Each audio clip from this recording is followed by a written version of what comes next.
దేవాది దేవుడు శ్రీకృష్ణ భగవానుడు 4వ అధ్యాయం కంసుని దురాగతములు. శ్రీకృష్ణుని గోకులాన్ని తీసుకుని పోవడానికి పూర్వం ఉన్నట్లుగా సమస్తాన్ని వసుదేవుడు యథాప్రకారంగా అమర్చిన తరువాత తలుపులు ద్వారాలు మూసుకొనగానే ద్వారపాలకులు మేల్కొని శిశురోధనాన్ని విన్నారు.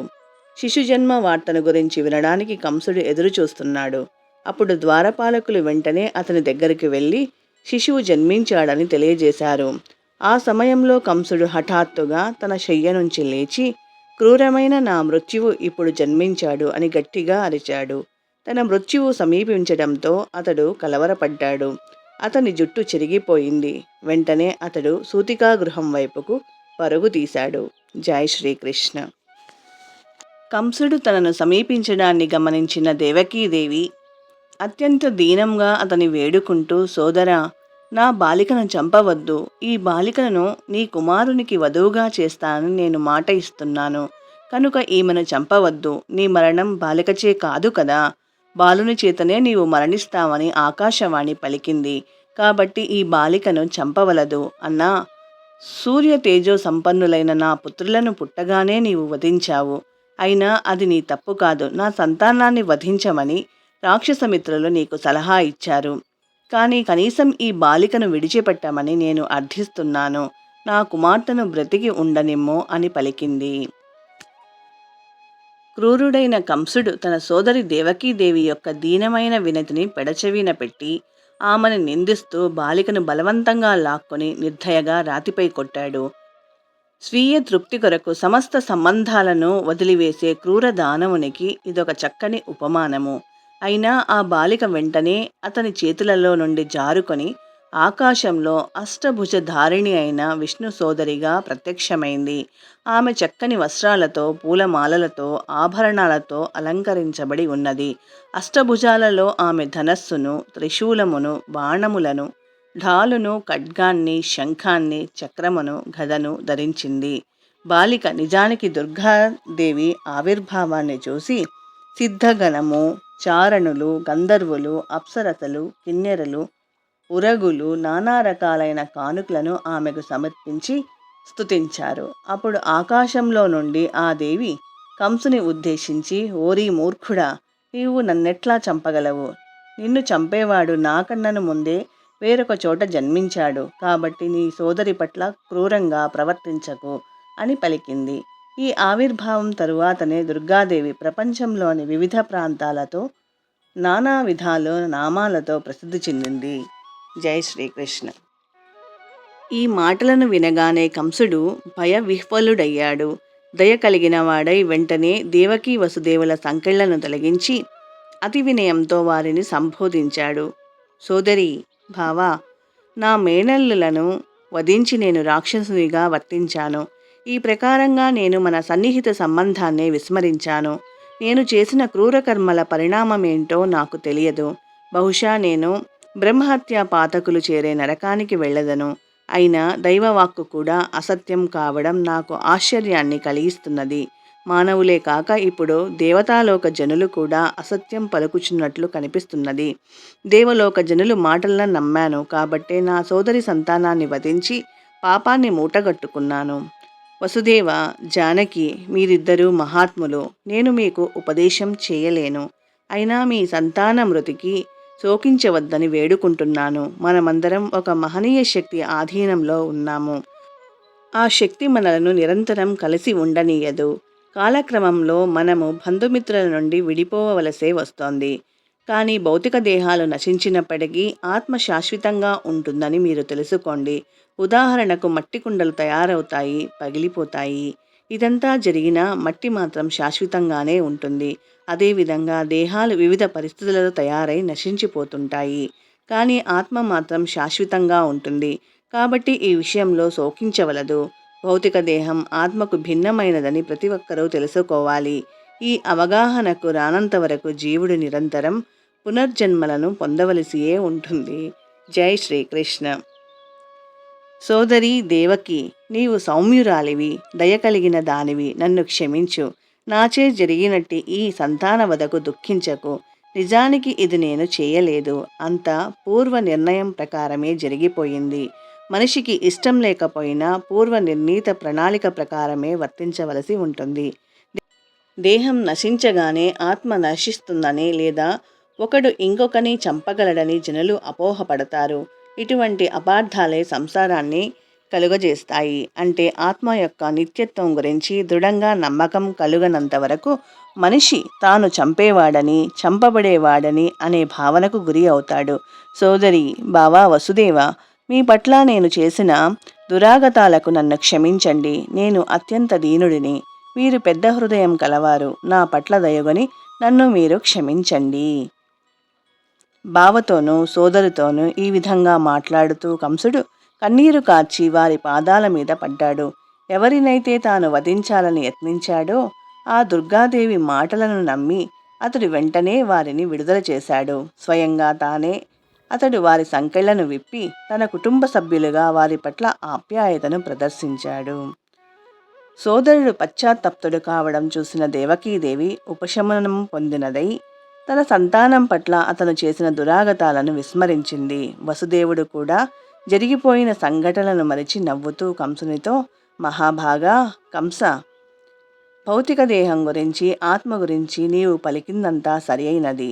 ప్రతి జీవుడు దేహమే ఆత్మయని పొరబడుతూ అజ్ఞానంతోనే పుడతాడు. ఇటువంటి భౌతిక భావనకు అజ్ఞానమే కారణము. దీనిపైననే మనము శత్రుత్వమును లేదా మిత్రత్వమును ఏర్పాటు చేసుకుంటాము. శోకము, హర్షము, భయము, ద్వేషము, లోభము, మోహము, మదము అనేవి భౌతిక జీవన భావన యొక్క వివిధ గుణాలు. ఈ విధంగా ప్రభావితుడైన వ్యక్తి కేవలం భౌతిక దేహం కారణంగానే ద్వేషపూరితంగా వర్తిస్తాడు. అటువంటి కలాపాలలో నెలకొనే కారణంగానే మనం భగవంతునితో గల నిత్య సంబంధాన్ని విస్మరిస్తున్నాము అని అన్నాడు. జై శ్రీకృష్ణ. కంసుడు కనికరమును చూపుతున్నందున దానిని అదునుగా చేసుకునిన వసుదేవుడు అతని రాక్షస కృత్యాలన్నింటికీ కూడా జీవితమును గురించిన అపోహయే, అనగా దేహాన్ని ఆత్మగా భావించడమే కారణమని తెలియజేశాడు. వసుదేవుడు ఆ విధంగా జ్ఞానోపదేశం కలిగేటట్లు మాట్లాడగా కంసుడు ఎంతో ప్రసన్నుడయ్యాడు. మేనల్లులను వధించగానే దోషభావన అతనిలో సద్దుమణిగింది. తరువాత అతడు దేవకీ వసుదేవుల అనుజ్ఞను తీసుకొని శాంతించిన మనస్సుతో ఇంటికి తిరిగి వెళ్ళాడు. కానీ మర్నాడు అతడు తన మంత్రులను పిలిచి గడిచిన రాత్రి జరిగిన సంఘటనలన్నింటినీ వారికి వివరించాడు.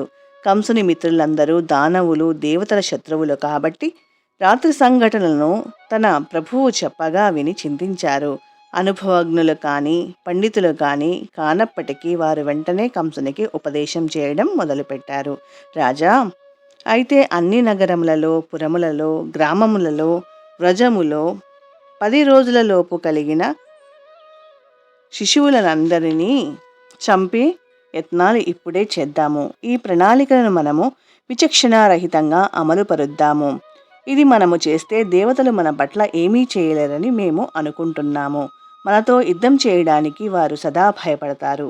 ఒకవేళ వారు తమ కార్యాలను ఆపాలని అనుకున్నా ఏమాత్రం సాహసం చేయలేరు. నీవు అపార బల సంపన్నుడవు కాబట్టి నీ ధనస్సునకు వారు భీతి చెందుతారు. వారితో యుద్ధం చేయడానికి నిలబడి నీవు వారిపై బాణాలను గుప్పించినప్పుడు ప్రాణరక్షణకై వారు సకల దిక్కులలో పరుగు తీయడం మా అనుభవంలోనిది. పలువురు దేవతలు నీతో యుద్ధం చేయలేక తమ కిరీటములను తొలగగా జుట్టు చెరిగిపోగా వెంటనే నీకు శరణుజొచ్చారు. చేతులు జోడ్చి తమను కనికరించమని ప్రార్థిస్తూ వారు నీతో, ప్రభూ, మేమంతా నీ బలానికి భయపడుతున్నాము. దయచేసి ఈ భయంకరమైన యుద్ధం నుండి మమ్మల్ని విడిపించుము అని అర్థించారు. అటువంటి శరణాగత యోధులు భీతులైనప్పుడు, వారి ధనుర్బాణములు రథములు విరిగినప్పుడు, అస్త్రప్రయోగమును వారు మరిచినప్పుడు, నీతో వారు యుద్ధం చేయజాలనప్పుడు నీవు వారిని చంపకపోవడాన్ని మేము ఎన్నోసార్లు చూశాము. కాబట్టి నిజానికి మనము దేవతలకు భయపడవలసింది ఏదీ లేదు. యుద్ధరంగమునకు బయట శాంతి సమయములలో గొప్ప యోధులమని గర్వించవచ్చునేమో కానీ నిజానికి యుద్ధరంగంలో వారు ఎటువంటి నైపుణ్యమును గాని శౌర్యమును గాని చూపలేరు. విష్ణువు, శివుడు, బ్రహ్మ, ఇంద్రాది దేవతలకు సహాయపడుటకై సర్వదా సిద్ధమై ఉన్నప్పటికీ వారికి మనము భయపడనవసరం లేదు. విష్ణువు సకల జీవ హృదయములలో దాగుకొన్నట్టివాడు. అతడు బయటికి రాలేడు. శివుడు సర్వకలాపాలను విడిచి వనములో ప్రవేశించినట్టివాడు. బ్రహ్మదేవుడు నానా రకాలైన తపోధ్యానాలలో నెలకొనినట్టివాడు. ఇక ఇంద్రుడి మాటేమిటి? అతడు నీ బలము ముందు గడ్డిపోచ వంటవాడు. కాబట్టి ఈ దేవతలలో మనం ఎవ్వరికీ భయపడవలసిన అవసరం లేదు. అయినా దేవతలు మన బద్ధశత్రువులు కాబట్టి వారిని మనము ఉపేక్షించకూడదు. మన జాగ్రత్తలో మనం ఉండాలి. వారిని నిర్మూలించడానికి మేము నీ సేవలో నెలకొంటాము. నీ ఆజ్ఞాపాలనలకు మేము సిద్ధంగా ఉన్నాము. అసురులు ఇంకనూ ఈ విధంగా అన్నారు. దేహంలో ఏదైనా వ్యాధి ఉన్నప్పుడు దానిని ఉపేక్షిస్తే అది తీవ్రతరమై నయం కానదిగా తయారవుతుంది. అదేవిధంగా ఇంద్రియాలను అణచడంలో సావధానంగా లేకపోతే, వాటి విచ్చలవిడిగా వదిలేస్తే తరువాత వాటిని నియంత్రించడం అత్యంత కఠినమే అవుతుంది. కనుక దేవతలు అణపరానంతగా బలవంతులు కాకముందే వారి పట్ల ఇప్పుడు మనము జాగ్రత్త వహించాలి. దేవతలకు మూల బలము విష్ణువు. ఎందుకంటే అతనిని సంతృప్తిపరచడమే సమస్త ధర్మముల మూల ప్రయోజనము. వేదములు, బ్రాహ్మణులు, గోవులు, తపస్సు, యజ్ఞములు, దానము, దక్షిణలు అన్నీ కూడా విష్ణు సంతృప్తి కొరకే ఉన్నాయి. కాబట్టి వెంటనే వేదజ్ఞానానికి అధిపతులైన బ్రాహ్మణులను, యజ్ఞములను నిర్వహించడి ఋషులను వధించదము. అదేవిధంగా యజ్ఞ నిర్వహణకు అవసరమయ్యే నెయ్యిని ఒసగే గోవులను కూడా వధించదము. ఈ జీవులందరినీ వధించే అనుమతిని మాకు ఇవ్వండి అని పలికారు. నిజానికి బ్రాహ్మణులు, గోవులు, వేదజ్ఞానం, తపస్సు, సత్యం, శమదమనములు, శ్రద్ధ, దయ, ఓర్పు, యజ్ఞం అనేవి విష్ణు భగవానుని వివిధ దేహాంగాలు. ఎల్లరి హృదయాలలో ఉన్నట్టు విష్ణువు బ్రహ్మరుద్రులతో పాటు సకల దేవతలకు ప్రభువు. కాబట్టి ఋషులను, బ్రాహ్మణులను హింసించడం విష్ణువుకు చంపడమే అవుతుందని మేము భావిస్తున్నాము. మొదటి నుండి మహామూర్ఖుడైన కంసుడు ఆ విధంగా అసుర మంత్రులచే ఉపదేశించబడి కాలపాశబద్ధుడై బ్రాహ్మణులను, వైష్ణవులను హింసించడానికి నిశ్చయించుకున్నాడు. సాధువులందరినీ పీడించమని అసురులకు ఆజ్ఞ ఇచ్చినవాడై అతడు అంతఃపురంలోకి వెళ్ళిపోయాడు. కంసానుయాయులు అందరూ రజోగుణ ప్రభావితులు, తమోగుణ మోహితులు. సాధు పురుషులతో వైరం కల్పించుకోవడం ఒక్కటే వారి కార్యము. కానీ అటువంటి కార్యాలు ఆయువును హరించేవే అయి ఉంటాయి. అసురులు తమ కార్యాన్ని వేగవంతం కావించి సాధ్యమైనంత తొందరగా తమ మృత్యువును ఆహ్వానించడానికి సిద్ధపడ్డారు.